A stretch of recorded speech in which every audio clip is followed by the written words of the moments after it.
ya como mínimo 6 décadas de estabilidad y de progreso.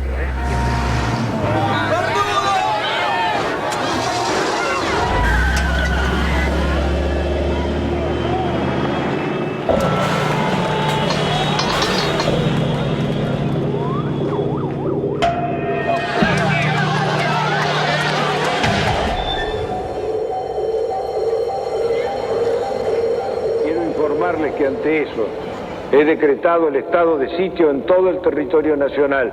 He informado al honorable Congreso. Nuestro país vive horas difíciles que muestran la culminación de un largo proceso de deterioro.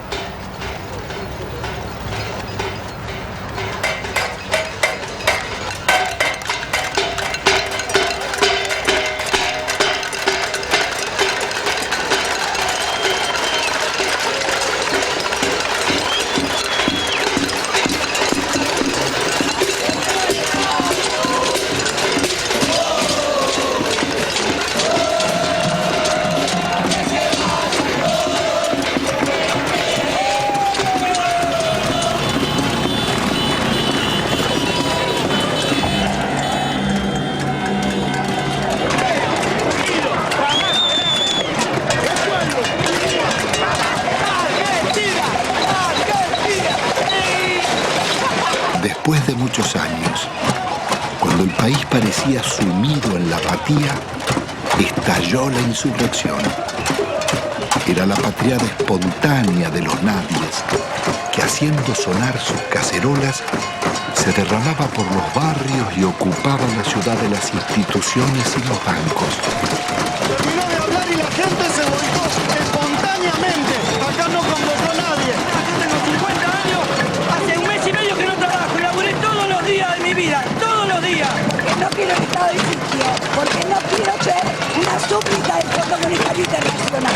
Es un modelo que no va más. Se tiene que ir de la Rúa y con él todos los delincuentes que lo cobran.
El pueblo no se va.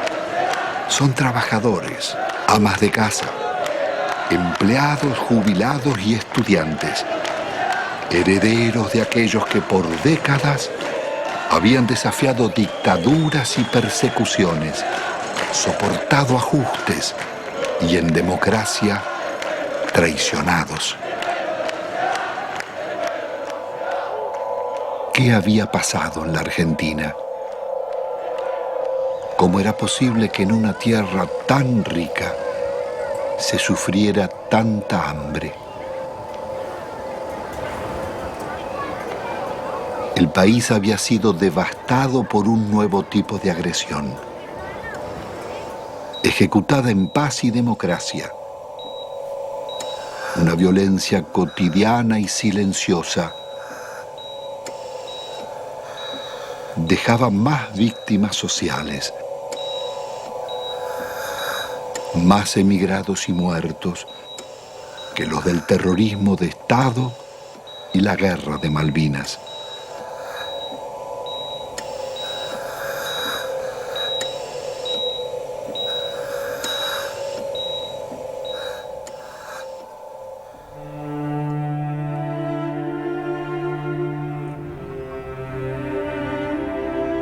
En casi 2 siglos de vida independiente, la deuda externa argentina ha sido una de las causas del empobrecimiento y la corrupción y uno de sus escandalosos conflictos. Desde el primer empréstito firmado por Rivadavia en 1824 con la banca inglesa Baring Brothers, la deuda serviría para fortalecer a sus socios argentinos, controlar finanzas y transferir recursos a las metrópolis. Desde entonces, la deuda externa estuvo ligada a los negocios y complicidades de casi todos los gobiernos, desde Mitre y Quintana a Menem y de la Rúa.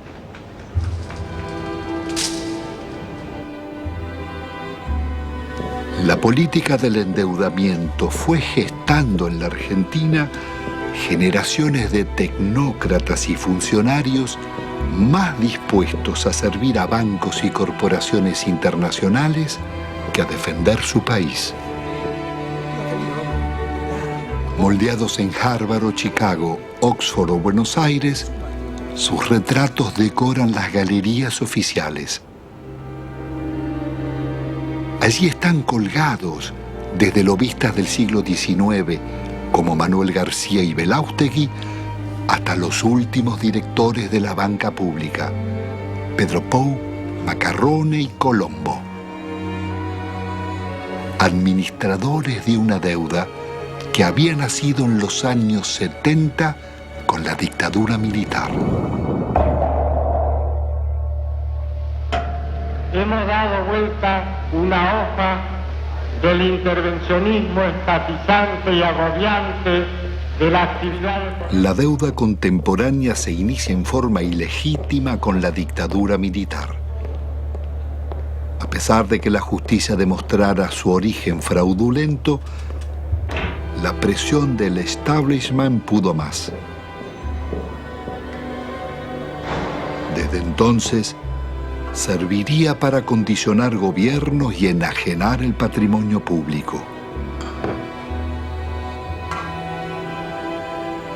Es todo un símbolo que en el Salón de los Acuerdos luzca una estatuilla de Canning, regalada por el gobierno de Su Majestad en 1857 por el honorable reconocimiento de la deuda.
La alianza entre los bancos extranjeros y las corporaciones será el nuevo poder en la Argentina.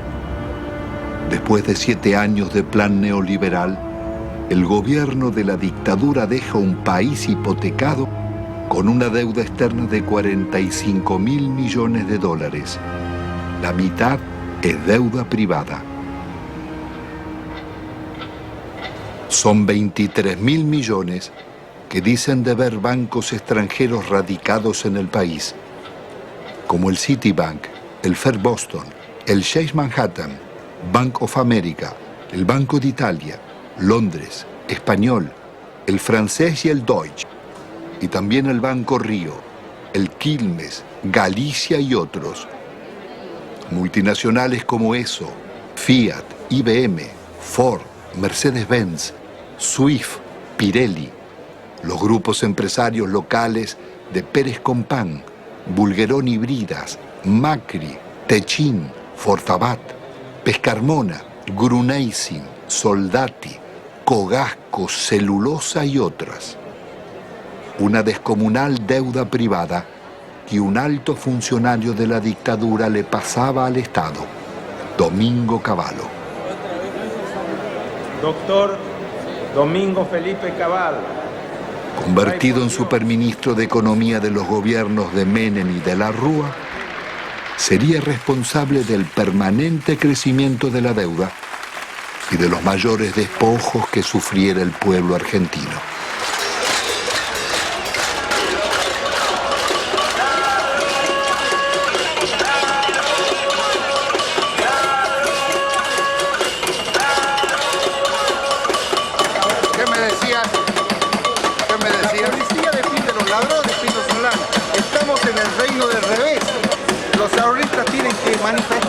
Pacíficamente en defensa de sus ahorros que han sido confiscados por el banco en complicidad con el gobierno nacional. El Estado debe salvaguardar los derechos de los ciudadanos, no debe robarlos.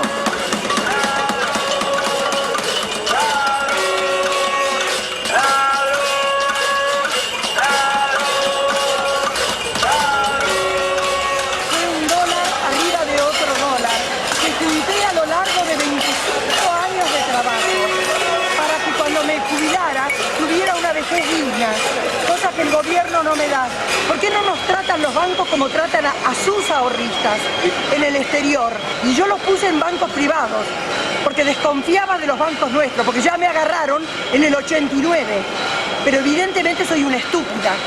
Entonces, ¿qué necesitan? ¿Una bomba? Yo no soy de poner bombas, pero al menos me desahogo con la cacerola.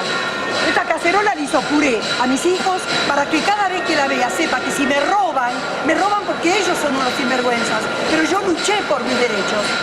Yo soy el decano de los canitistas de Avellaneda. 65 años vendiendo diario y todos mis ahorros están en el Citibank. ¿Por qué no me lo devuelven? El gerente me dijo que me lo iban a devolver. Mentira, mentira y mentira. Y todos mis ahorros del sacrificio de mi vida los tengo ahí. Hay una deuda externa en la que los bancos le deben a la Argentina. Es una deuda inversa, en cierto modo, porque las casas matrices tienen que hacerse cargo de los depósitos bancarios. Eso está en la jurisprudencia argentina desde 1971, en el famoso caso Swift-Deltec, en donde se resolvió que la casa matriz era responsable por las deudas de sus filiales. Y es una estafa que el Estado tenga que hacerse cargo de las deudas del sector privado. ¿Y el caso de nuestra deuda externa? La deuda está plagada de ilegitimidades.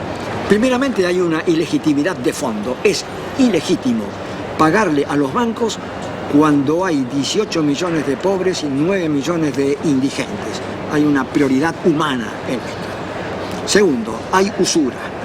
La usura está aprobada tanto que si se hubiera aplicado una tasa de interés normal, la deuda externa se hubiera terminado de pagar en 1988. ¿Pero cómo fue la estafa? Hubo préstamos de las casas matrices a las filiales, que eran movimientos intracompañía, que esos préstamos eran considerados deuda externa, cuando en realidad eran movimientos dentro de la misma empresa. se compraban dólares. Esos dólares se los depositaba en una cuenta en Estados Unidos. Con la garantía de esa cuenta daban otro préstamo que entraba al país. Se compraban dólares y así se lucraba indefinidamente con la tasa de interés. Es lo que se llamó en aquella época la bicicleta financiera, con la que se hicieron fortunas. Y precisamente los grandes beneficiarios fueron los grupos económicos que son los mismos de siempre. Al finalizar el gobierno de Alfonsín, la deuda externa se aproxima a 54.000 millones de dólares. Menem dejará en manos de la banca acreedora determinar cuánto se les debe. El Congreso jamás trataría la deuda, ignorando la Constitución y la denuncia de Alejandro Olmos. 10 años después, llegará a 130.000 millones. No confundamos a la gente con un mal concepto de la palabra deuda, porque todos queremos endeudarnos, pero después decimos que está mal que el país se endeude. Cuando crece el crédito porque hay alguna deuda, es bueno, la deuda es buena. Todos queremos darle crédito, todos hablamos que hay que darle crédito a la población, que está surgiendo el crédito hipotecario. Es bueno endeudarse, no es malo endeudarse. Se vuelve absolutamente pertinente una cosa que los norteamericanos inventaron hacia 1898 con la ocupación de Cuba. En ese momento había bancos españoles que le habían prestado a la autoridad colonial cubana. Los norteamericanos dijeron, si el pueblo de Cuba no ha sido beneficiado por estos préstamos, no hay deuda. En 1923, cuando un banco británico, entonces el Royal Bank of Canada, le prestó a un tiranuelo de Costa Rica que se llamaba Tinoco unas uvas que estos utilizaron para sí mismos. El Royal Bank of Canada pretendió que Costa Rica le pagara y se produjo un pleito y el árbitro resultó ser un expresidente de los Estados Unidos, el presidente William Taft. El presidente Taft resolvió el litigio diciendo hay deuda, pero hay una deuda privada y no una deuda pública, porque no hay deuda pública si no hay un público, el público como destinatario, como beneficiario. Son actos que de ningún modo han beneficiado al público, más bien todo lo contrario. Han hecho que la persona que compra en un supermercado y paga el IVA resulte el quien paga finalmente estas deudas privadas de grandes empresas, de grandes compañías o de gente en todo caso muy rica. No cabe duda de que la deuda privada irregularmente estatizada, ilícitamente estatizada por el doctor Cavallo, debe ser absolutamente revisado. ¿Cómo se llama esa teoría, doctor? Se llama teoría de la deuda odiosa. Una directora del Fondo Monetario Internacional, Karen Lissaker, representando a los Estados Unidos, dijo, si aplicáramos la teoría de la deuda odiosa, toda la deuda del tercer mundo se caería.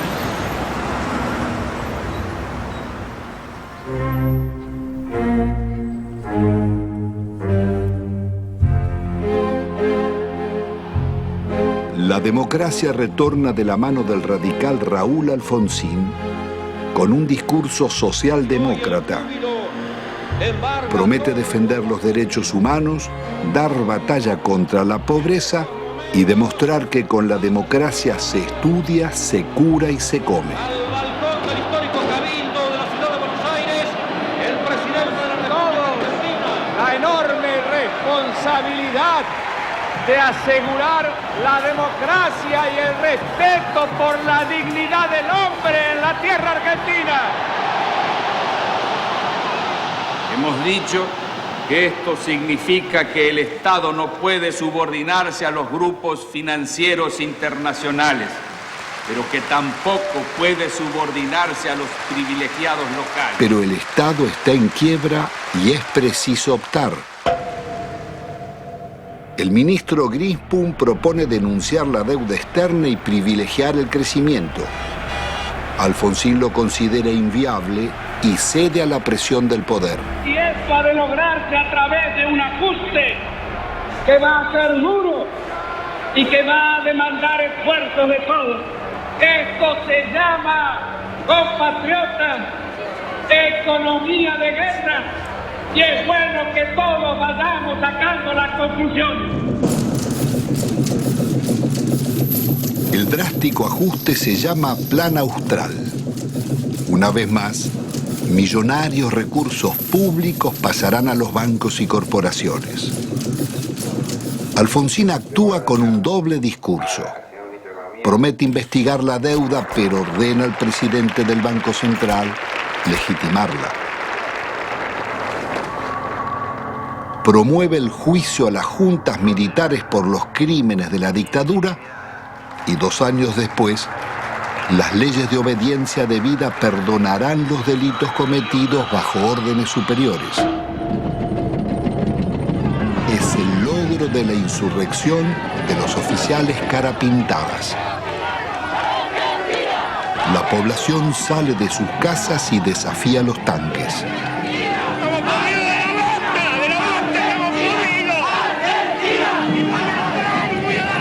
Alfonsín absolverá a los golpistas. Compatriotas, felices Pascuas.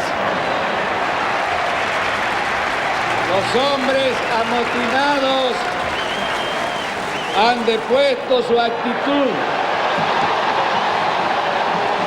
Algunos de ellos, héroes de la guerra de las Malvinas, que tomaron esta posición equivocada.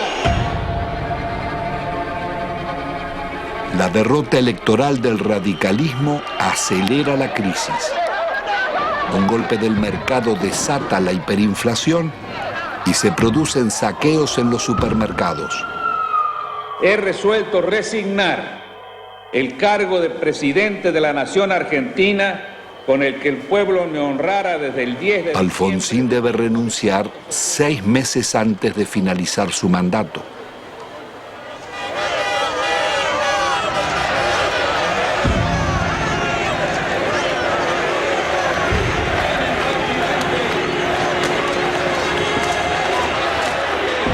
El justicialista Carlos Menem llega a la presidencia argentina después de haber gobernado varias veces la provincia de La Rioja, una de las más pobres del país.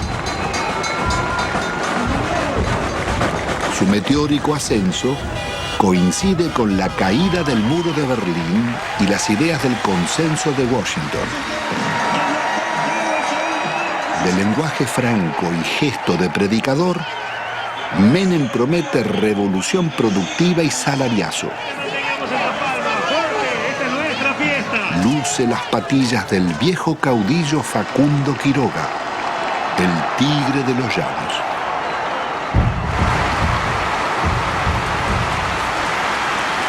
Argentino por argentino de pie, por los niños pobres que tienen hambre, por los niños ricos que tienen tristeza, por los hermanos sin trabajo, por los hogares sin techo, por las mesas sin pan, por nuestra patria.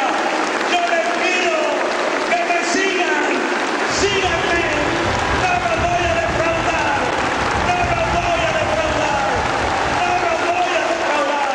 Ante la mirada de Dios y ante el testimonio de la historia, yo quiero proclamar: Argentina, levántate y anda. Hermanas y hermanos, con una sola voz para decirle al mundo: se levanta a la faz de la tierra una nueva y gloriosa nación. Son los tiempos del supuesto fin de la historia. El discurso único de la globalización y las democracias neoliberales en América Latina.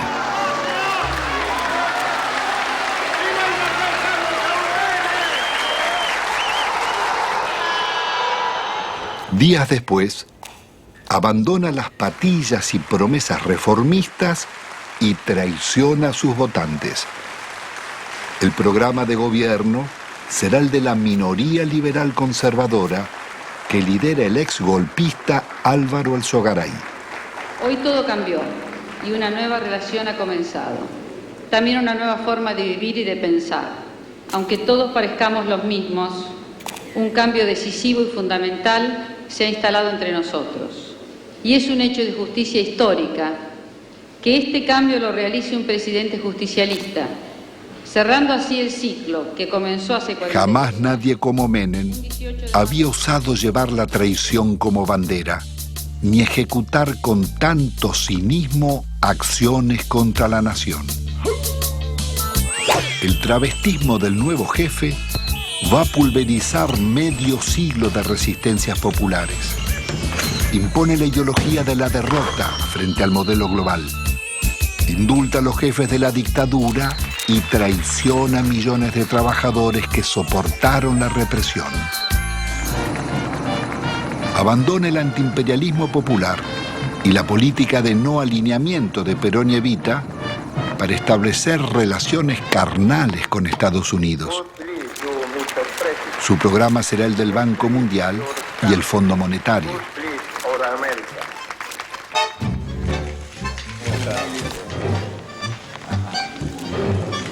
Pero la traición no fue solo la de Menem. Buena parte de la dirigencia político-sindical tiró por la borda una vida de resistencias. Muchos se sentaron en la mesa del arreglo y optaron por indemnizaciones. Otros se convirtieron en socios del millonario festín de las privatizaciones.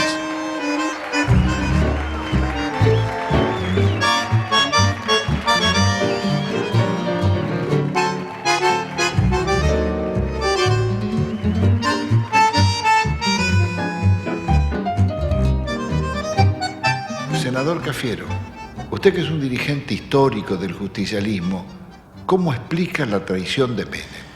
Bueno, eso sucede y no sucede raramente, sucede con bastante frecuencia en la vida política de todas las naciones.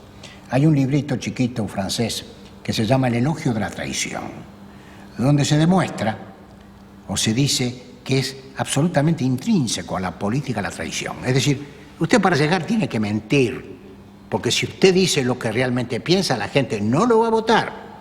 Y creo que eso se aplicó en la Argentina. Se aplicó siempre, pero con mucha mayor intensidad, admitámoslo, durante los gobiernos de Menem. Él mismo ha dicho que si hubiera dicho lo que él pensaba hacer, no lo hubieran votado. Entonces, dividió, a mi juicio, en una actitud que no guarda mucha correspondencia con la ética política. Pero esta es la realidad que vivimos. Después cambiaron ciertos parámetros internacionales, y bueno, y el modelo se fue agotando. ¿Cómo interpreta usted la existencia de una real mafiocracia? Poder económico, los bancos y la clase política. En eso, Pino, no quiero abrir un juicio, diría yo, absoluto. Mi larga vida humana y política me dice que a veces hay que relativizar un poco las cosas. No todo es blanco y negro, no todo es corrupto y puro. Hasta la misma sociedad argentina en su conjunto no puede atribuirse la pureza y asignarle la corrupción a sus clases dirigentes. En definitiva, las clases dirigentes emanan de la propia sociedad. En la Argentina no solo hemos fallado los políticos, y yo asumo la parte de culpa que me corresponde. Yo podría decir que han fallado muchos estamentos dirigentes de la sociedad argentina, y que si hay que hacer un juicio general, estamos todos en el infierno del Dante. Bueno, es indudable que la traición es muy efectiva. La traición es de una potencia política fenomenal, justamente porque es traición, porque te cala en lo más hondo, porque viene por la espalda, porque no estás preparado, porque se da de quien menos la esperás, si no, no sería traición. En ese sentido, el PJ es el alumno más desarrollado, más excelso de esa visión que expone Cafiero. Yo no tengo duda que si a esta sociedad le ofreces a votar San Martín o el Hombre Araña, elige a San Martín. Ahora, si le das a elegir entre el Hombre Araña y el Caballero Rojo, después la solución no se la podemos adjudicar a la sociedad. Entonces, Sociedad con escaso protagonismo. Partido que defeccione de sus ideas históricas y se pone al servicio del enemigo. Movimiento obrero reducido, achicado por la desindustrialización y copado por los traidores.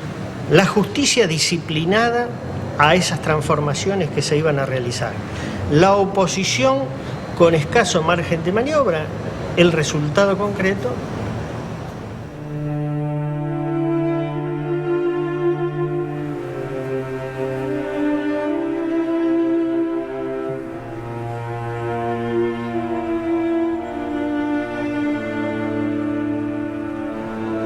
El modelo neoliberal de Menem sería inseparable de la degradación republicana y la corrupción.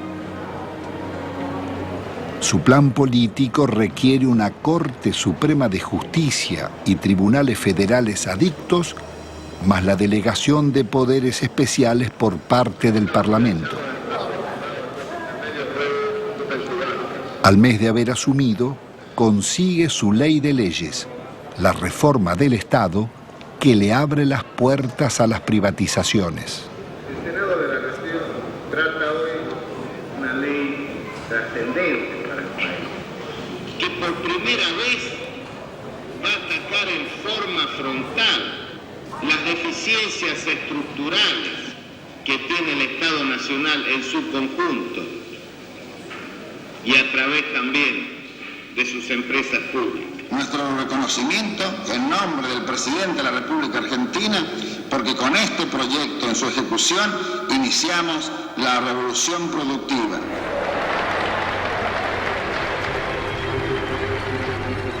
Fue un verdadero ataque a la democracia la forma en que este Parlamento trató las leyes en la era menemista. Le otorgó al Poder Ejecutivo facultades extraordinarias, poderes omnímodos, la suma del poder público. Y las delegaciones le posibilitaban al Poder Ejecutivo privatizar todas las empresas del Estado, sin inventario, sin balance, sin certificar si realmente la explotación de las empresas arrojaban ganancias o arrojaban pérdidas. Significó ni más ni menos que la votación, un verdadero apoyo al saqueo de los bienes del Estado. ¿Y quiénes la votaron? La votaron los justicialistas, la honorable complacencia radical, lo tengo muy presente, al Chacho Jarolaski ordenando a muchos de sus legisladores que se retiraran del recinto para que el justicialismo pudiera aprobar estas leyes. Pocas veces se van a dar tantos factores para que una minoría tome el poder sin tirar una bomba, como lo hicieron, sin disparar un solo tiro. Esto surge claramente en la participación de Álvaro Sogaray en el tema de la ley de reforma del Estado. El instrumento que le está dando el poder a Menem, un poder absoluto, dictatorial, un poder que no tenía Videla, que no tuvo Videla. Se lo estaba diciendo a todos al Sogaray. Le decía a los propios justicialistas que estaban participando de un capítulo extraordinario. Por primera vez iban a tener el poder, no importa si los votos eran del pueblo o votos peronistas. Ese poder lo iban a tener los mismos que proscribieron, los mismos que fusilaron, los que masacraron. Eso es lo que estaba diciendo Álvaro Sogaray. ¿Hasta dónde? Es un límite. ¿Qué cosas eran capaces de hacer? Bueno, esto y más. Es más, siguieron haciéndolo. Porque acá hubo denuncias sobre la privatización de YPF. Hubo denuncias. El diputado Luis Adi dijo que en el Senado habían pagado una coima de $8 millones. Después se corrigió en la misma sesión. De los 130 diputados presentes, 114 votaron por la afirmativa. Y por la negativa, una abstención. No podemos más que felicitarnos de estos diputados que han dado el quórum, que han hecho funcionar la Cámara, pero creo que hoy es un día de júbilo, hoy es un día de festejo para la Argentina, que desde hoy el petróleo pasa a ser de las provincias, YPF pasa a ser una empresa que cotiza en bolsa, que va a tener inversión privada, y el dinero que de esto surja es de los jubilados. Miles de millones de dólares pasan del patrimonio del Estado a los jubilados. Las bellas palabras escondían algunos de los actos más infames que el Parlamento haya cometido. Con sobornos y falsos diputados fueron votadas las privatizaciones de YPF y Gas del Estado, las dos mayores compañías argentinas. no solo el país perdía las empresas que más habían invertido en su industria, sino que los jubilados y trabajadores serían estafados. La oposición no bastó para impedirla. Diputados disidentes del justicialismo formarían el Grupo de los Ocho. Reformar el Estado no es privatizar. En un país en emergencia no se puede empezar despidiendo trabajadores. Otras voces opositoras al despojo de la petrolera fueron amenazadas o agredidas. En mayo del 91, por ratificar ante la justicia las denuncias contra Menem y el remate de YPF, fui víctima de un atentado con 6 tiros en las piernas. La corrupción de Menem es una locura, la privatización de YPF. Es un robo fenomenal lo que está. ¿Cómo no va a haber corrupción si surge de los hechos? Surge de las privatizaciones. ¿Cuáles son los estados patrimoniales de los hombres que votaron esto? Me refiero a los que conducían. Hay que verlos. Uno no ha visto acá pagar, abrir portafolios y pagar dólares. Uno no lo ha visto. Sin embargo, no está desmentido. De modo que cuando existen consultoras, cuando hay tanto dinero para ganar más dinero, cuando hay negocios mientras la sociedad está distraída, mientras existían los hombres que pregonaban las conveniencias de que las empresas del Estado pasaran o nos olvidamos de Neusta. Y tenían alto rating. No solamente los políticos, En este cambio tenemos que incluirnos también los periodistas, los medios de comunicación. ¿Hasta cuándo vamos a aguantar tantas estupideces? Instrumentos extraordinarios como la televisión y la radio en manos de idiotas para generar pueblos idiotas. ¿Hasta cuándo? El Congreso de la década mafiosa, el que votó las leyes más vergonzosas y antinacionales, tuvo que sesionar rodeado de cordones policiales. Fueron tantos los atropellos contra el pueblo que todas las semanas se oyeron sus reclamos.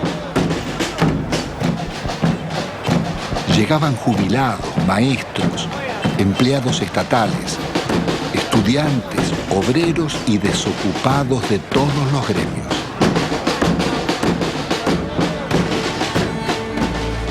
Comenzaron los tiempos oscuros en que el presupuesto nacional se aprobaba en Washington antes que en el Congreso. Y el ministro Dromi llamaba a la resignación porque el país estaba de rodillas.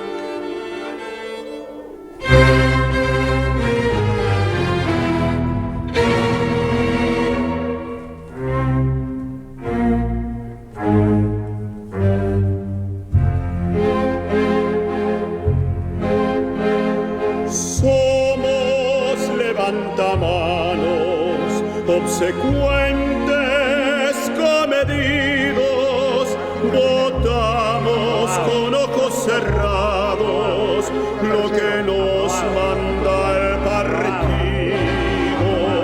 Somos levantamanos, legislamos con olvido y al votante traicionamos a pesar de los silbidos.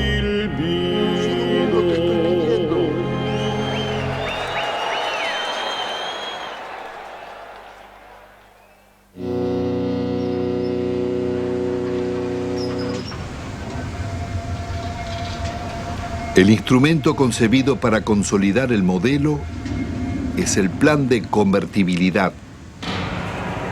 Abre las importaciones e impone por ley una mentira. Un peso vale $1. Logra detener la inflación, pero deja indefensa a la industria nacional.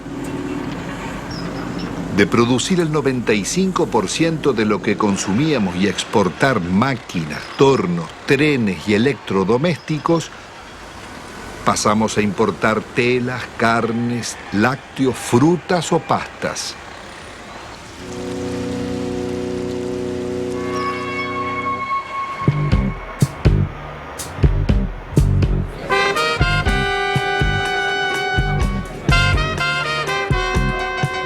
El país se dolariza. Todo podía pagarse en pesos o en dólares. Pero con inflación cero, las tarjetas de créditos y los bancos cobraban intereses usurarios del 50% anual, cuando en Estados Unidos y Europa eran del 7%. La fiesta del dólar a un peso impidió competir a comerciantes y empresarios llevándolos a la quiebra. Desaparecerían miles de industrias y talleres, textil, metalúrgica, autopartista, manufacturas domésticas y muchas otras.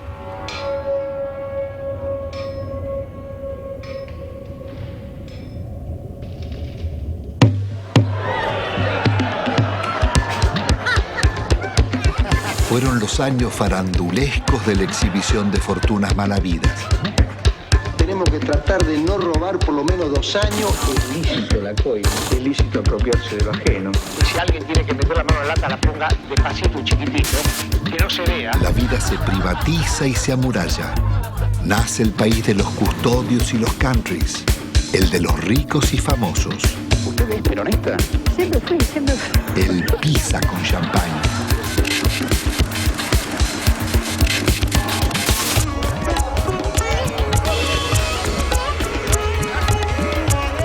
Tocar IPF, tocar el petróleo en Argentina era tocar a la madre, era lastimar a Gardel, era ofender la bandera.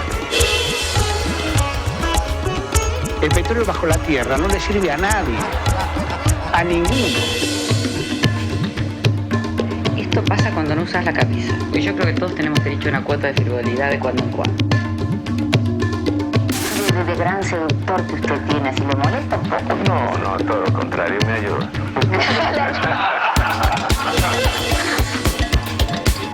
Perdón, mi amor, porque realmente hace calor acá, ¿eh? Qué guapo que es. Cómo mejoran la estética los políticos, ¿eh?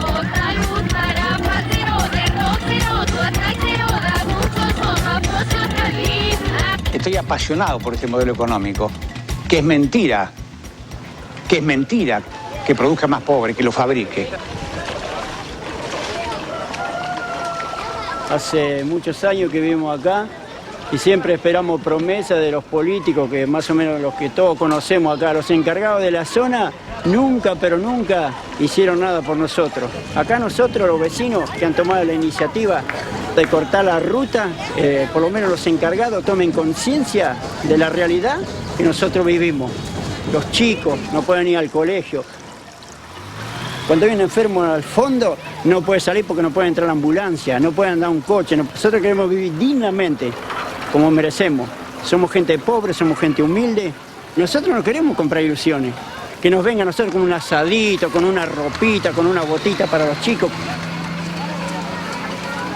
Y nosotros queríamos que ese rollo se entube. Había todo el dinero, todo lo necesario, pero el dinero que hicieron se lo llevaron ellos. Nos robaron. Si ponemos a hablar de robar, ellos fueron los artífices, digamos, los que enseñaron al pueblo a robar. Ya no pasamos a ser solamente la maestra que antes enseñaba, sino para ser el contenedor social en la escuela. La mamá que te viene a pedir si tenés un par de zapatillas que te sobre de tus nenes, de enfrentar a la misma comunidad cuando tenemos el problema de la inundación. Somos centro de evacuación, pero albergamos a nuestros propios alumnos porque la tormenta le voló las chapas, porque no tienen dónde dormir. El chico está pendiente de lo que está pasando en la casa o pendiente de que terminan de repartir la leche y es el primero ir a la cocina para llevarse los sándwiches que quedan. No lográs captar un minuto su atención porque está pensando en otra cosa. Y a veces se te desmayan. O sea, se te desmayan y le preguntás, bueno, ¿qué comiste anoche? O ¿qué tomaste esta mañana? Y una sopita, te dicen un té. Y se te desmayan, es muy frecuente. Nosotros ya estamos acostumbrados, pero te da bronca.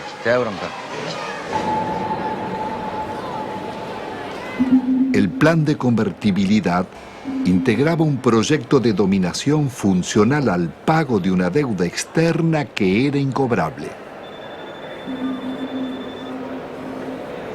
En 1992, el ministro Cavallo negocia con el secretario del Tesoro americano Nicolás Brady canjear la deuda por el patrimonio público que se ofrecía a precio de remate. Las empresas estatales podían comprarse con bonos del Estado que cotizaban al 15% de su valor nominal, pero se los reconocían al 100%. El acuerdo le haría perder al país más de 30.000 millones de dólares.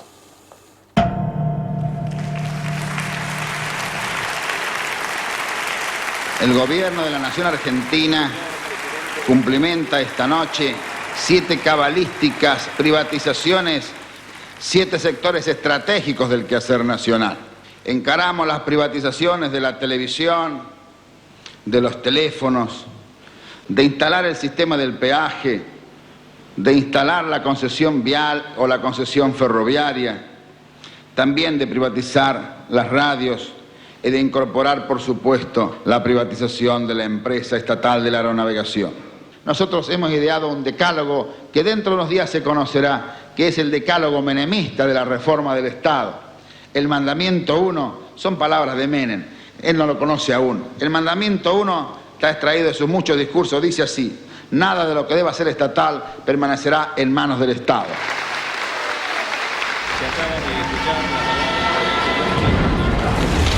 Nada quedó en pie.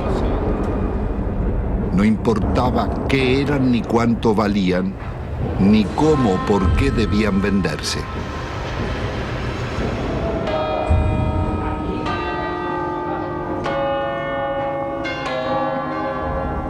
Más allá de los siglos y los métodos, las concesiones de bienes del Estado serían continuidad de las viejas explotaciones coloniales.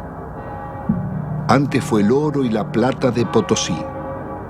Hoy las ganancias del petróleo, el agua o las comunicaciones. Las compañías extranjeras hicieron en nuestro país lo que no les hubieran permitido hacer en los suyos. En términos de incumplimiento de las obras de inversión, se le perdonaba. Si no lo hacían o si no se aumentaban las tarifas, como se hizo en la Panamericana, para que el usuario le financie la inversión. No se les exigió capital propio. A mayor riesgo, mayor ganancia. En la Argentina, a nulo riesgo empresario, ganancias descomunales. Duplicó o triplicó en dólares la tarifa. Apenas 26, o sea, el 13% de ese total, se llevaron casi el 60% de estas utilidades. Telecom en la Argentina, una utilidad media en todo el periodo del 15%, Telefónica del 16%, las 10 operadoras internacionales más importantes del mundo, entre las cuales están Telefónica y Telecom, rentabilidad promedio 5,4. Estas mismas empresas, que acá son tan rentables, son públicas en sus países de origen. Las empresas argentinas se vendieron sin deudas. El Estado se hizo cargo de 150.000 despidos exigidos por los concesionarios. Las principales inversiones vinieron de España y Francia. Entel se vendió por la quinta parte de su valor a Telefónica y Telecom. La endeudaron por 6.000 millones de dólares. Aerolíneas Argentinas daba beneficios y tenía 37 aviones. Fueron hipotecados por Iberia para comprarla. Aerolíneas terminó vaciada. La empresa de agua fue tomada por un consorcio europeo liderado por las compañías Suez y Vivendi. La endeudaron en 8 veces su capital. Obtuvieron rentas excepcionales y no realizaron las obras convenidas. 800.000 personas quedaron sin agua potable y 1 millón sin cloacas.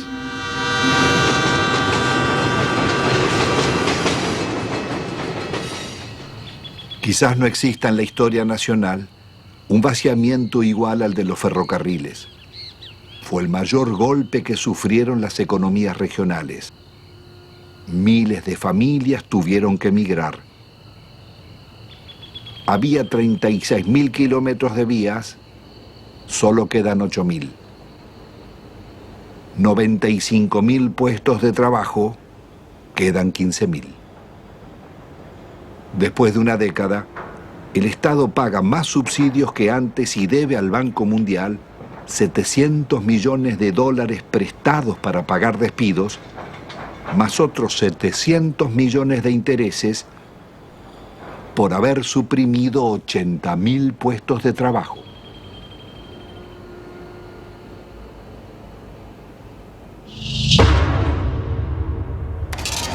Cuando se hicieron las privatizaciones, no había subsidio para nadie, al contrario, el argumento para privatizar ferrocarriles fue el déficit.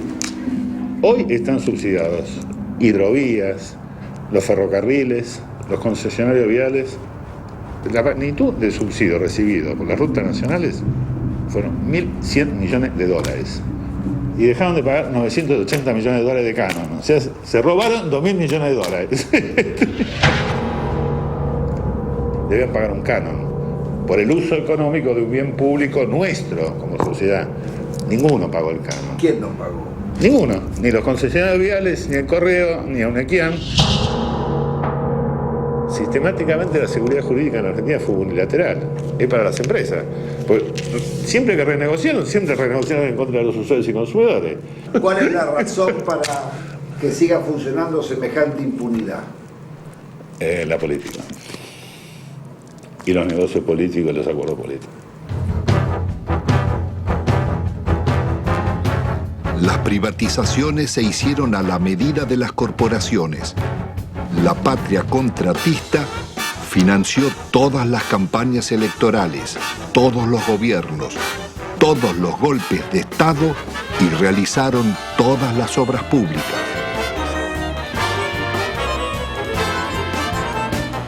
Ningún otro sector gozó de tantos privilegios, mercados cautivos, subsidios millonarios, ventajas impositivas, sobreprecios, condonación de multas e incumplimientos, prórroga de concesiones y especificación de deudas en dólares.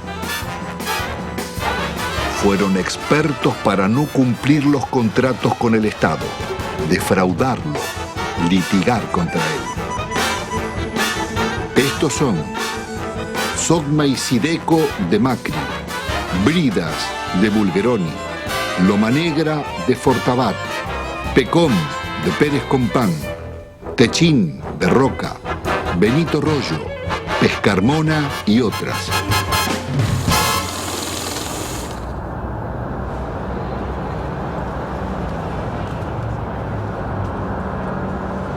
La desocupación estalló como una epidemia contagiando la sociedad entera.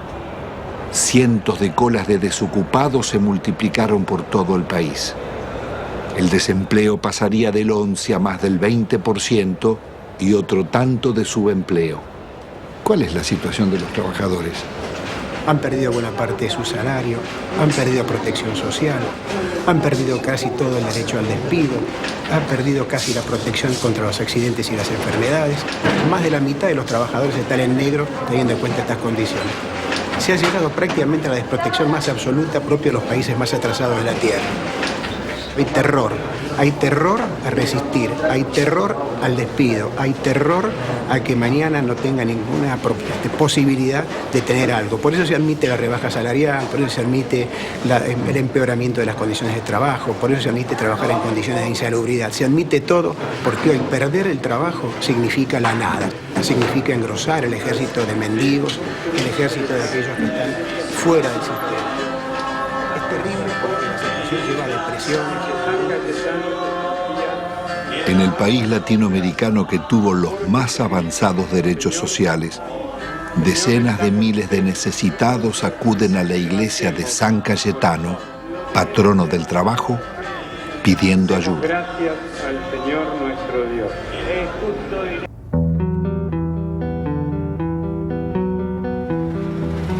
Argentina es un caso único en el mundo y en América Latina. No se conoce un país que haya entregado su gas y su petróleo sin haber perdido una guerra. Hay que pensar que fue una verdadera traición al país de una clase dirigente. México, Brasil y Venezuela no privatizaron en absoluto su petróleo. Félix, ¿por qué fue una salvajada la venta de YPF? Fue una salvajada por el papel que tenía YPF dentro del país y en el concierto de las petroleras del mundo. Uno tiene que recordar que cuando Mosconi constituyó la primera empresa estatal del mundo, YPF, se tomó el concepto de que el petróleo es un bien estratégico y la venta de los combustibles un servicio público de interés nacional. Cuando subía el precio internacional, YPF mantenía bajos precios en función de sus costos y no del precio internacional. Yacimientos Petrolíferos Fiscales fue creada en 1923 bajo la dirección del general Mosconi. En 1907 se había descubierto crudo en la Patagonia.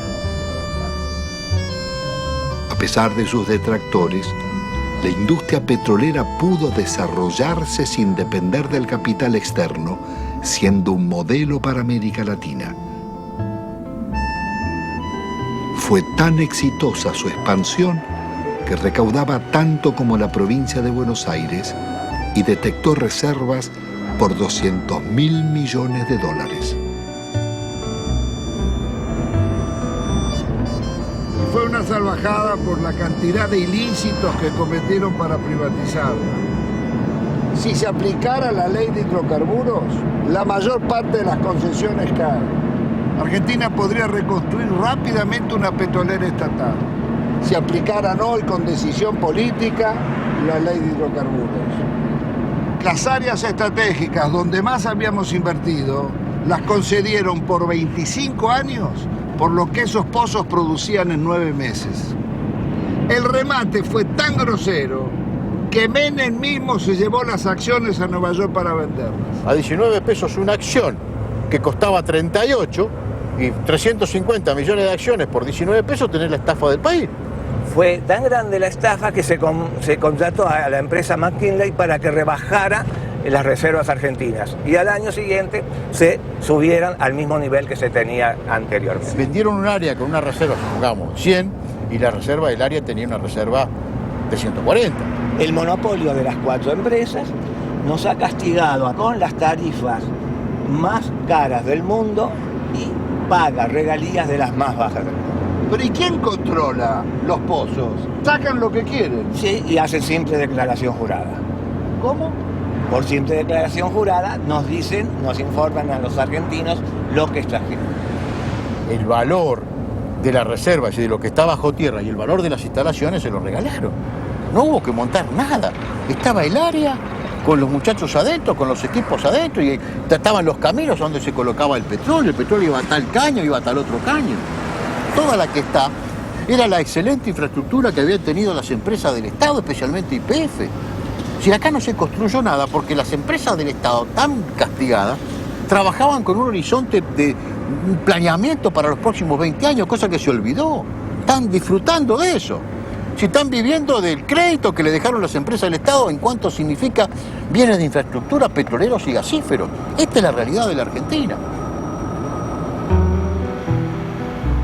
Tampoco se comprendería el desarrollo industrial argentino ni la Patagonia sin la acción de YPF.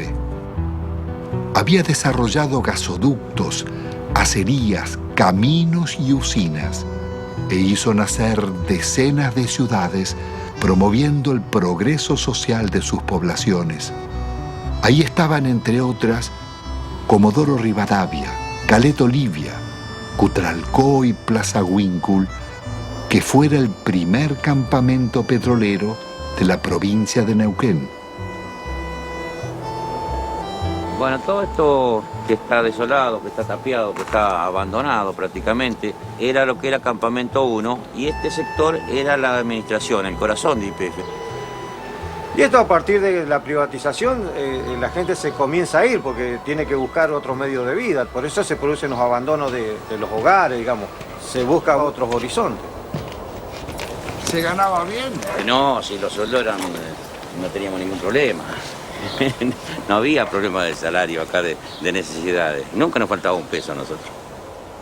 Lo que pasó fue un crimen, un asesinato. Esto es impensable. Nadie podía imaginarse que podía suceder una cosa Las privatizaciones, acá por lo menos en la zona, se hicieron prácticamente sin inventario. Acá había un montón de elementos que había dejado YPF que desaparecieron. Grandes motores, por ejemplo, vehículos de rezago, material nuevo, trépanos, herramientas, ropa. Había muchísimas cosas que no estaban inventariadas y nadie sabe dónde fueron a parar. Acá se puede desarmar un galpón que nadie sabe dónde está, ni cómo está, ni por qué está. Bueno, esto es lo que queda de la empresa PEXE, que fue formada por el sindicato petrolero, SUPE, para que los trabajadores de alguna forma hacerle creer de que iban a ser empresarios. La empresa presenta quiebra, hay sueldo, plata que nos deben. Eso contaba con la complicidad de la gente del SUPE que sabía de todo esto. Ellos conocían muy bien el desmantelamiento que se estaba haciendo de YPF.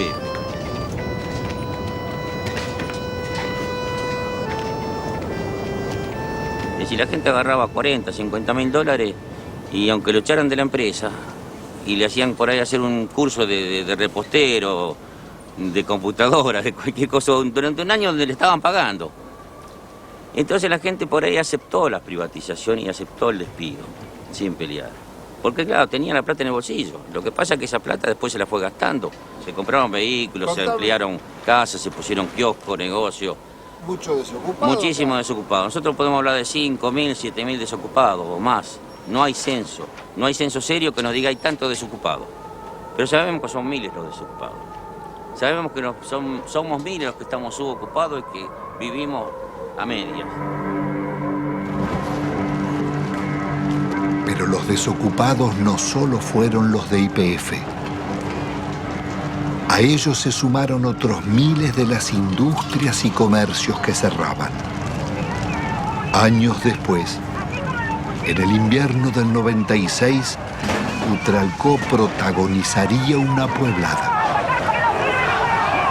Nos estamos cagando de hambre nosotros. Le damos el gas, le damos el petróleo, le damos la electricidad y nos pagan así. Agotados sus reclamos por trabajo, miles de desocupados se instalaron en la carretera nacional durante días y noches, soportando 10 grados bajo cero y resistiendo las cargas de la gendarmería.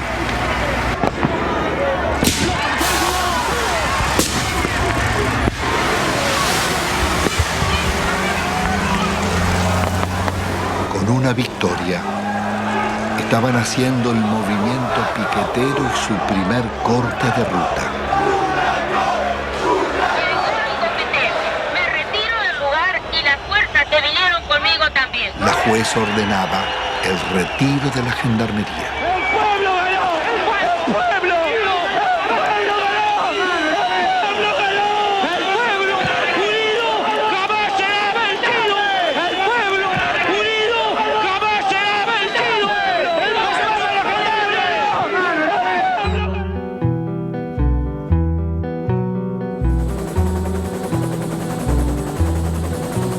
La del Estado era un orgullo de todos los argentinos y era una de las 2 o 3 empresas que en el mundo eran tomadas como modelo. ¿Por qué, Gustavo? Porque tenía un manejo de desarrollo gasífero en un país muy especial, con los yacimientos muy lejos, que era prácticamente un relojito. Entonces la copiaban los europeos y la copiaban incluso alguna empresa norteamericana. Y además porque en 50 años de trabajo había incorporado 5 millones de argentinos a disfrutar del gas natural. Y en 90 años anteriores, que estaban las compañías británicas, solamente había 300.000 argentinos con un gas importado muy caro. Petrobras había tasado a gas del Estado en 25.000 millones de dólares. Nosotros, con la tasación de consultores internacionales, la vendimos en 2.500 millones de dólares. 10 veces menos. 10 veces menos. 10 veces menos. La acción depredadora de Repsol en la región fue tan grande que la comunidad mapuche llevó sus denuncias a los organismos internacionales. Bueno, acá nos encontramos en el lugar donde un integrante de la comunidad construyó su vivienda y que bueno, no la pudo habitar porque cuando hizo el pozo de agua para sacar agua se encontró que no tenía agua, no había agua pura, sino que lo que encontró fue gasolina. Este es el caño que puso mi papá en el año 95, supuestamente para sacar agua, para el consumo y para para sembrar algo. Y ahora ustedes van a ver qué fue lo que sacó. Sacó gasolina. Les voy a mostrar que es totalmente pura. Estamos a 7 años de la descontaminación que supuestamente debió hacer Repsol acá, y lo que sacamos no es agua, justamente. Es casi nafta super.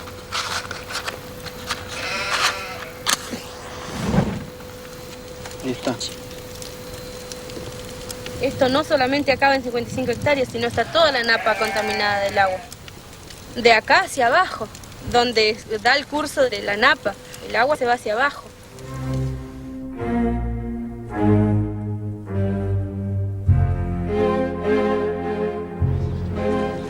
Carlos Menem pacta con Alfonsín su reelección a cambio de una reforma constitucional donde se incluyen nuevos estatutos y un tercer senador por la minoría que favorece al radicalismo.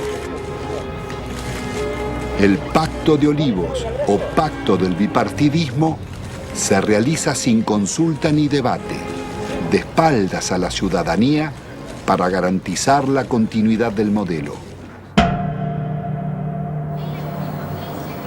La reforma viene a legitimar a Menem, que ha promulgado más de 300 decretos leyes, 10 veces más que en toda la historia nacional. Vaciados los partidos de propuestas de cambio y participación, poco quedó en el radicalismo y el justicialismo de sus causas fundantes. Se fueron transformando en organizaciones para el reparto de cargos públicos. Una corporación de profesionales que no reconoce ideologías y atraviesa transversalmente casi todos los partidos, sin otra lealtad que a sus privilegios.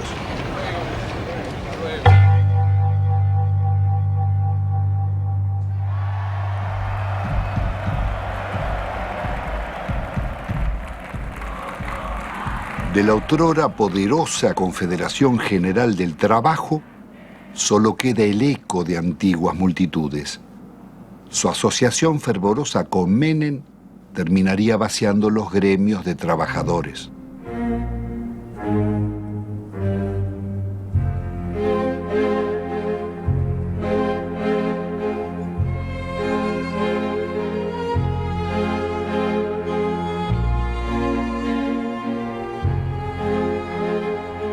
Entre besos y abrazos, los gordos de la patria sindical negociaron a los trabajadores e hicieron fortunas personales.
La sociedad argentina le reprocha haber sido parte imprescindible de un pacto mafioso de impunidad que se consolidó en nuestro país en la década del 90.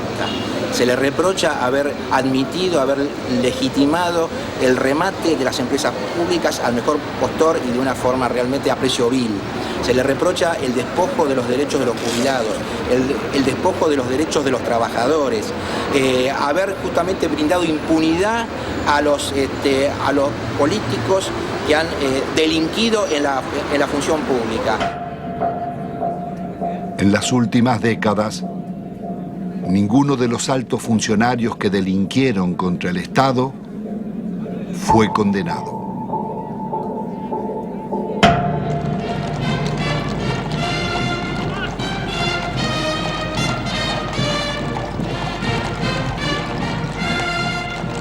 Al amparo de una justicia dicta, la asociación espuria entre la corporación político-sindical y el poder económico-financiero consolidará la mafiocracia. Desempeñar con lealtad y patriotismo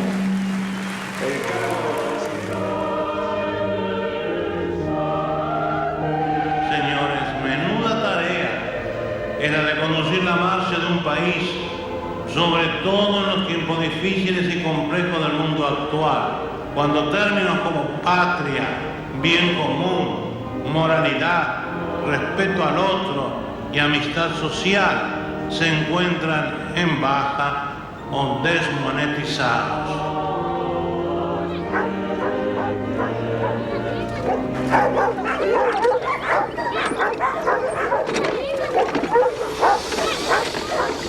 ¿Qué va a comer? Tengo 7 chicos, no tengo trabajo, no tengo no tengo ni mercadería, nada, no tengo colchón, no tengo colcha. En la indigencia total estamos aquí. No se puede estar acá.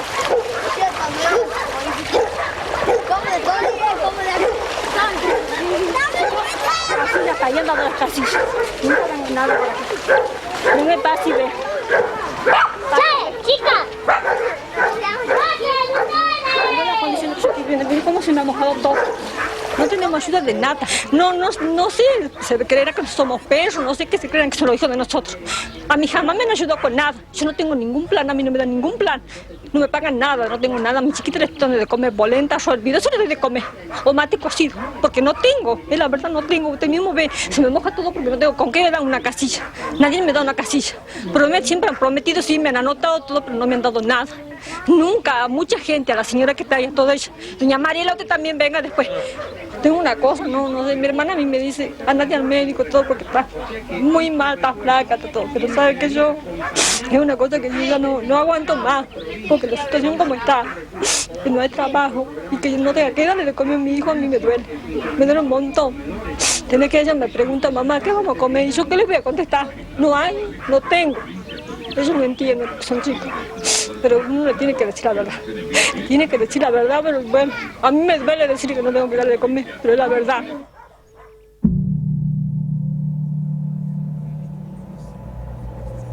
La mafiocracia une empresarios con políticos y magistrados, traficantes con funcionarios, sindicalistas y comunicadores. Fueron tan hondas las complicidades como hipócrita su accionar. Sí, yo presidí la comisión de lavado de dinero que mostró de qué manera todo el dinero negro proveniente de narcotráfico, corrupción y evasión era sacado de Argentina. Iba por empresas máscaras, básicamente constituidas en Uruguay, por eso el sistema uruguayo era de alguna manera el brazo ejecutor de la salida, de ahí una banca de corresponsalía en Estados Unidos o en Suiza. Sí, nosotros investigamos al Citibank, investigamos al Credit Suisse, al Dresdner Bank, al JP Morgan. Es decir, ellos tenían en Argentina el centro de sus operaciones sucias, a través del Citibank, el Banco República y el Federal Bank de Moneta. Llegó a manejar el 60% de los medios de comunicación social de la Argentina.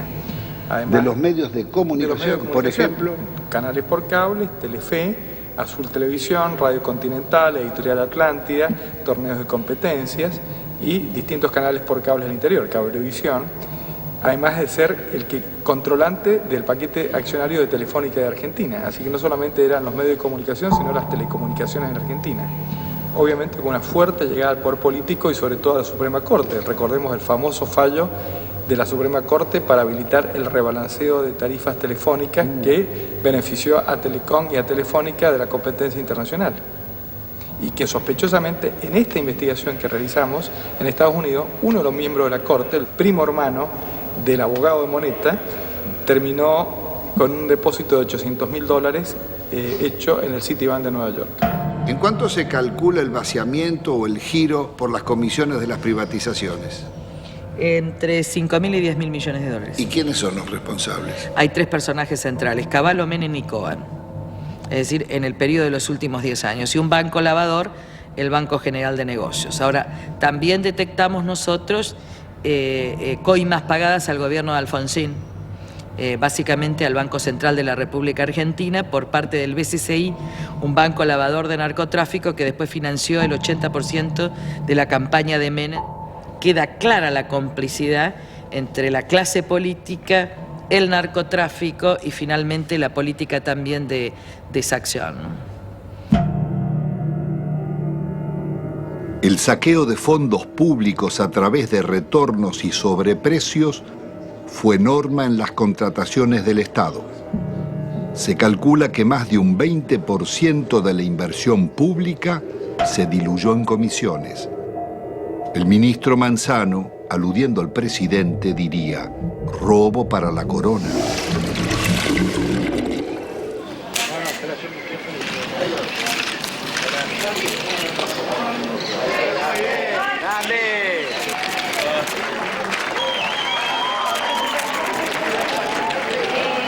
Presidente, ahí, presidente.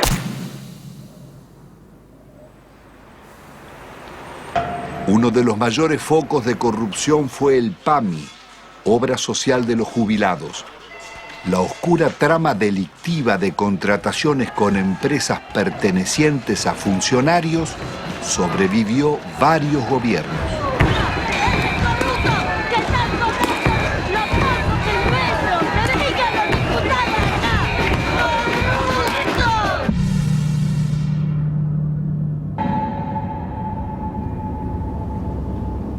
Yacyretá es una de las más grandes represas de llanura del mundo, con un dique de contención del río Paraná de 67 kilómetros de largo. Fue la mayor obra financiada por los argentinos y la caja negra de la política nacional desde la dictadura en adelante. ¿Cuál fue el mecanismo de la corrupción en Yacyretá? Bueno, fue sobrevaluar siempre los valores de las obras, alargar los plazos de obra, llevar la obra hacia adelante, como hoy estamos, sin poder terminarla y generando costos, porque estamos hablando de 13.000 millones, pero todavía no sabemos cuándo la vamos a terminar. 5 veces bajo. 5 veces. Le doy un ejemplo concreto. La reprogramación 85, evaluada en 30 millones de dólares, que fue informada durante varios años al Banco Mundial y al Banco Interamericano de Desarrollo. Ese valor terminó firmándose en el año 89 en 180 millones de dólares. Muchos lo firmaron, algunos no la firmamos y así quedamos fuera del trabajo de Yacyretá en la consulta. ¿Entre esos usted? Entre ellos. ¿Y quién estaba era un señor Carretoni, fue el que manejó toda la campaña de Alfonsín en su momento y de Angelos en el otro. Convencional constituyente también. Convencional constituyente en el 94. El señor Carretoni, que era el dueño de la consultora libre del Grupo Argentino. Suegro del director general de la constructora. ¿De quién? Repítemelo. El señor Carretoni, suegro del ingeniero Rizzo. Es decir, que el jefe de la consultora que debía controlar costos, terminación, calidad técnica de las obras, era el suegro del constructor. Exactamente, eso.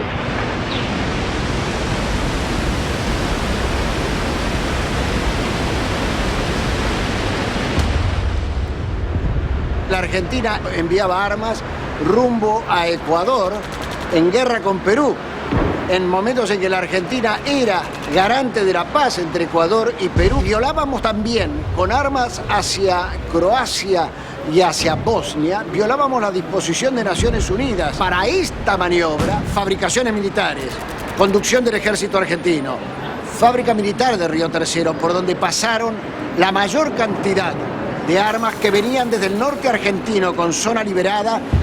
¿Qué se hizo? Se voló la fábrica militar de Río Tercero con 7 muertos argentinos. Después de marzo del 95, era menester hacer desaparecer todos los rastros, entre ellos los documentos, los inventarios y todas las huellas que podían demostrar de que aquello no fue una casualidad, sino fue una clara intencionalidad al servicio del encubrimiento. ¿Quiénes componían esa banda para la asociación ilícita? Califican como jefe de la asociación ilícita a un expresidente de la República, Carlos Saúl Menem. La lista no es aquí terminante, ¿no? Hay muchos más, pero hay también algunas circunstancias como estas. Los suicidios, muertes accidentales. Se cae un helicóptero enfrente al hipódromo argentino en el campo de polo, donde muere uno de los hombres claves. El general Juan Carlos Andreoli. Se suicida con mano invertida el capitán Estrada, hombre que ha formado parte de las bandas del terror en los tiempos horrorosos en la República Argentina. En este cuadro, lo que hoy falta investigar es dónde está la plata que se robaron. Carlos Menem, su cuñado Emir Yoma, Cavallo y otros involucrados en la causa del contrabando de armas serían arrestados. Pero la Corte Suprema los dejaría en libertad. El delito impregnó la dirigencia en todos sus niveles.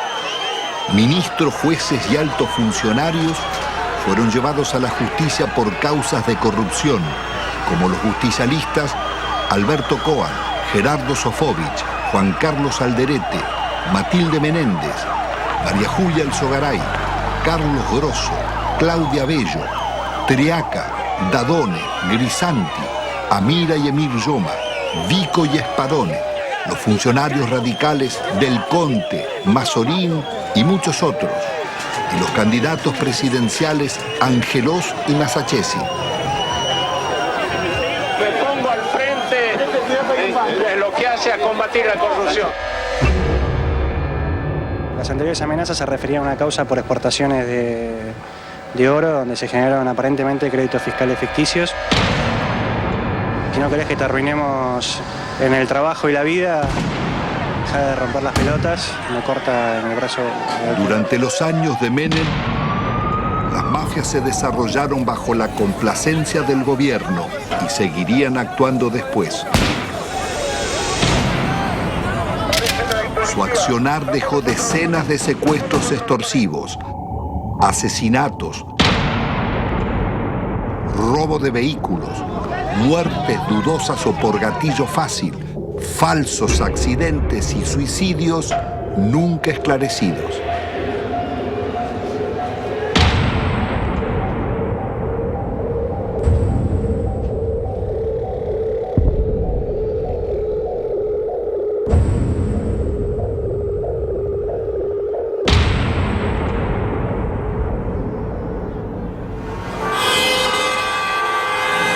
En la Argentina de los grupos mafiosos, la campaña mediática de la Alianza promete trabajo y lucha contra la corrupción, respetando el modelo económico y la deuda externa. Integrada por el Partido Radical y el Frente de Centroizquierda Frepaso, propone investigar a funcionarios, pero sin tocar la macrocorrupción de las privatizaciones ni el despojo financiero del país. Fernando de la Rúa y Carlos Álvarez derrotan al candidato justicialista Eduardo Duhalde. El nuevo gobierno continuará con las políticas recesivas del Fondo Monetario. ¡De la Rúa! ¡Arriba de la Rúa! Una vez más, el mandato de la ciudadanía será traicionado. Rebaja de salarios públicos y aumento de impuestos.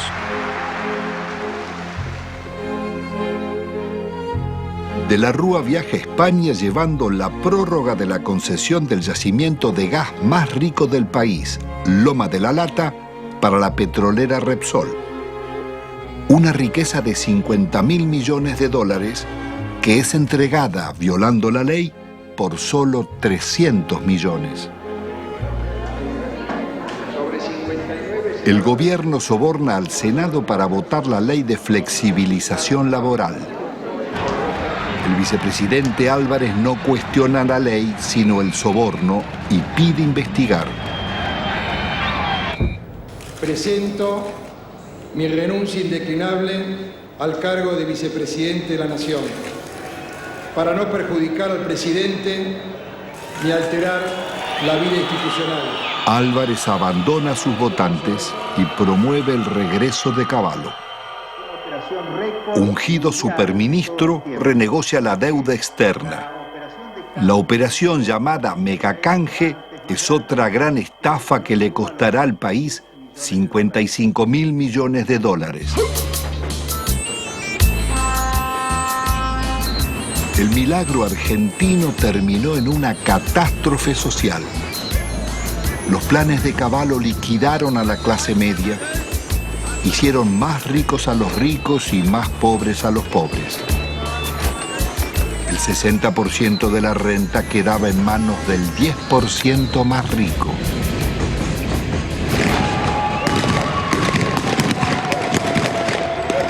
Está padeciendo la gente tiene hambre, somos guerrilleros, mirá las armas que tenemos. De la Rúa opta por la represión. 2 jóvenes desocupados son asesinados en Corrientes al desalojar un puente. Otros 3 piqueteros baleados en Salta y Jujuy. Jamás un presidente constitucional había dejado tantos muertos en tan poco tiempo.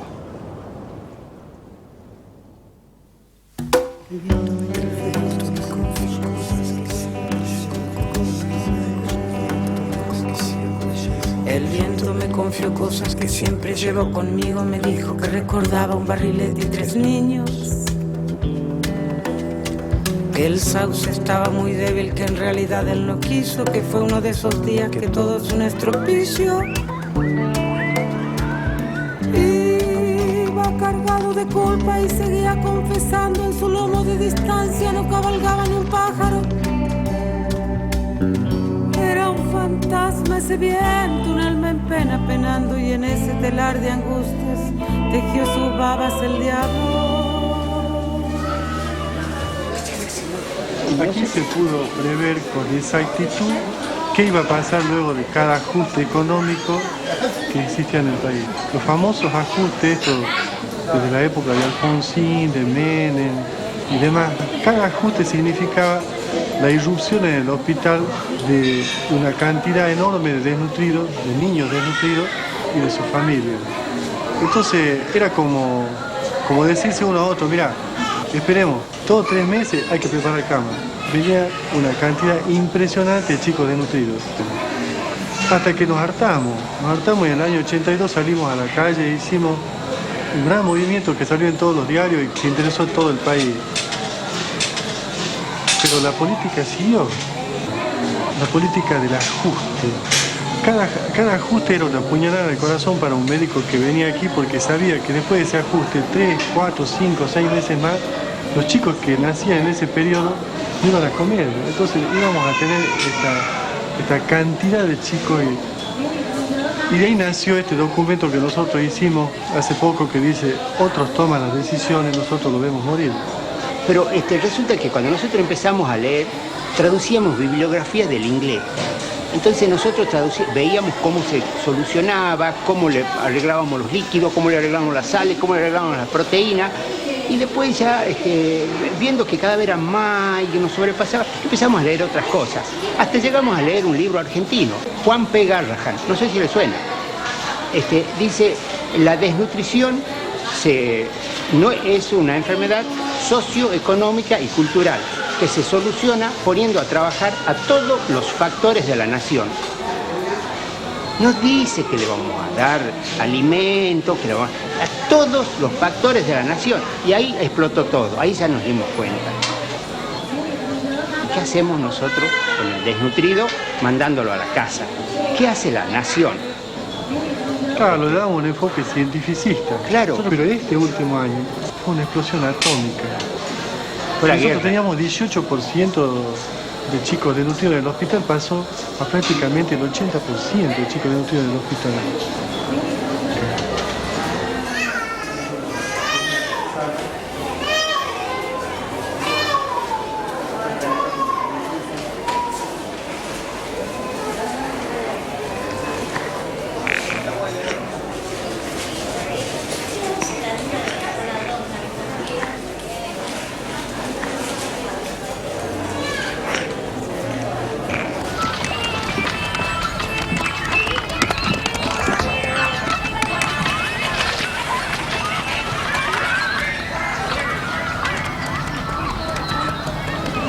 ustedes ven un basural, los niños sin padre, una chica de 14, 15 años embarazada, ningún padre, un montón de los hijos de nadie, donde comen un día sí, un día no.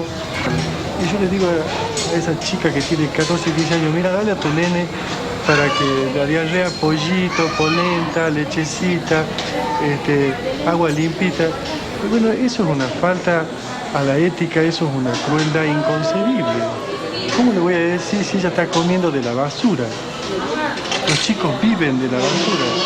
Estos son sobrevivientes de la tercera generación de desnutridos, de la segunda generación, los que están dando a luz estos chicos. Porque cuando se produce el fenómeno mueren muchos chicos. Los que logran sobrevivir, sobreviven con baja estatura, con menos fuerza, con menor capacidad intelectual, pero no por eso dejan de ser personas, no por eso dejan de tener sentimientos. Eso de calificarlos como si fuera un subproducto de la sociedad es indignante. Son personas como vos y como yo. No solamente desde el punto de vista de los derechos, sino desde el punto de vista de que también le duele un hijo, de que también le duele una criatura que se le muere, que se le enferma, y de que también tiene derecho a tener su casa, su agua potable, su comida todos los días, su trabajo. Los derechos, aquí hablamos de derechos humanos. ¿Qué derecho humano tiene esta persona? Se le han pisoteado todo, absolutamente.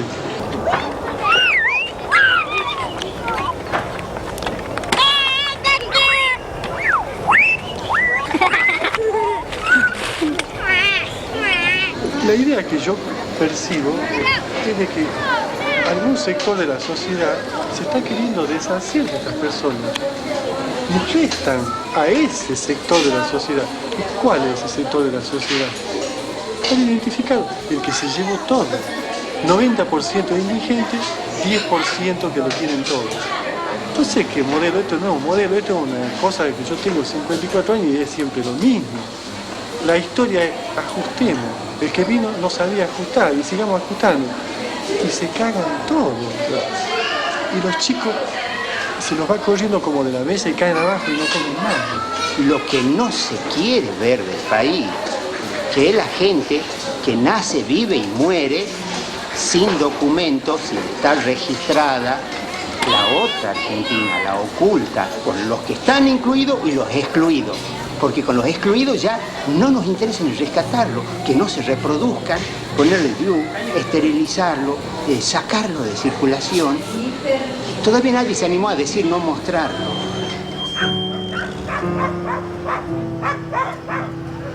Produciendo nuestro país una riqueza alimenticia capaz de satisfacer 300 millones de personas.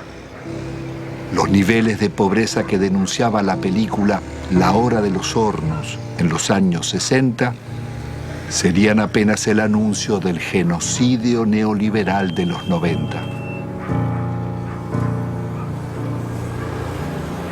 De enfermedades curables o desnutrición, mueren cada día en Argentina 55 niños, 35 jóvenes y adultos, 10 mayores. Un promedio de 35.000 personas por año.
el país era presentado al mundo como el modelo a seguir.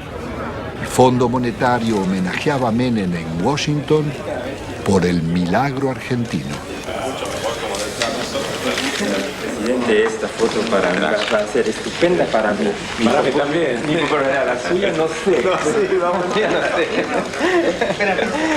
Me parece que ya le dije que una foto con el diablo siempre es peligrosa. No, por favor. La responsabilidad de nuestros gobernantes en el genocidio social no exime a los organismos internacionales ni a sus mandantes, Estados Unidos y Europa, ni a las injustas relaciones comerciales del norte con el sur. Los programas económicos neorracistas que dieron grandes beneficios a costa de segregar y producir la muerte prematura de millones de personas son crímenes de lesa humanidad en tiempos de paz. Sus autores y ejecutores no pueden gozar de impunidad.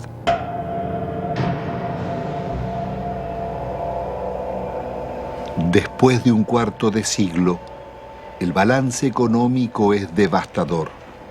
La deuda estatal y privada pasó de 7.800 a cerca de 170.000 millones de dólares, pero se ha pagado en concepto de servicios casi otro tanto y 150.000 millones se han fugado al exterior.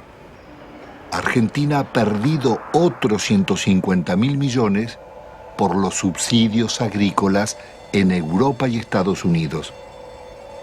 Desde 1999, el crecimiento será cero y el país marcha hacia la devaluación y la cesación de pagos.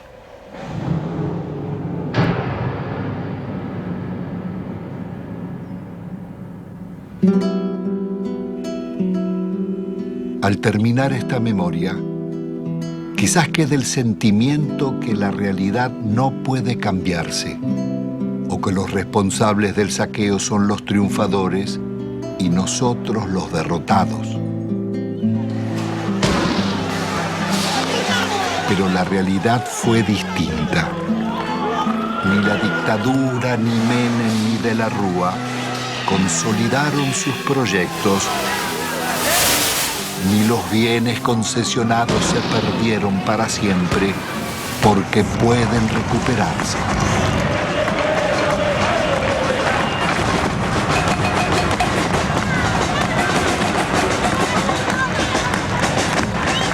El modelo neoliberal terminó en una hecatombe.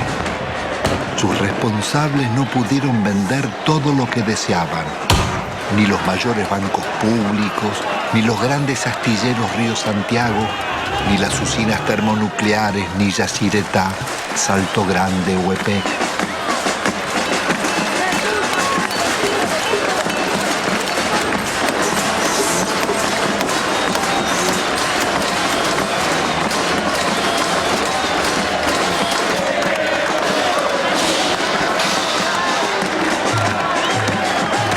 Menem y de la Rúa tampoco pudieron imponer la salida represiva, ni acallar las marchas del silencio ante los crímenes mafiosos y el gatillo fácil, ni frenar la permanente acción de las madres, abuelas e hijos de desaparecidos.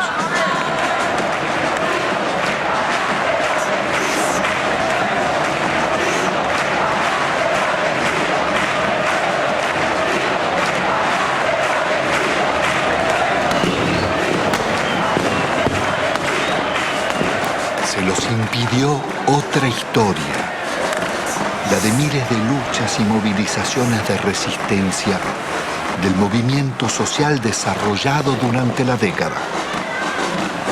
Organizaciones territoriales, piqueteros, comedores y asambleas barriales, ocupaciones de tierras y asentamientos, la Gran Marcha Federal y cientos de otras marchas y paros nacionales. El CTA, las fábricas recuperadas por los trabajadores, las continuas protestas de jubilados, las mujeres rurales en lucha, estudiantes, ahorristas, comerciantes y artistas culminaron en esa pueblada espontánea de diciembre que, como el 17 de octubre o el Cordobazo, cambiarían la historia argentina.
En este plan siniestro configurado para fines apocalípticos, ser insensible es el requisito para nuestro exterminio en masa. Son tiempos en que los métodos de aniquilación no son los mismos. Ya no nos desaparecen, ahora lo hacemos nosotros mismos, dándonos pequeños espacios de expresión sin respuesta, volviéndonos una protesta que a nadie molesta, como esta, domesticados como leones de circo, neutralizados, paralizados. Pero ¿qué nos pasa? Que no nos despertamos, vamos al carajo. Yo me bajo, en la Argentina no hay trabajo, la dignidad humana va cayendo cada vez más bajo, no hay atajo, y esto ya se derrumba, y esto pende de un hilo. Ni siquiera notamos la diferencia entre estar muerto o vivo. Digo, sigo, no señores, no me dedico a cerrar el hocico, pero tampoco vocifero los miedos que por ahí andan como roedores.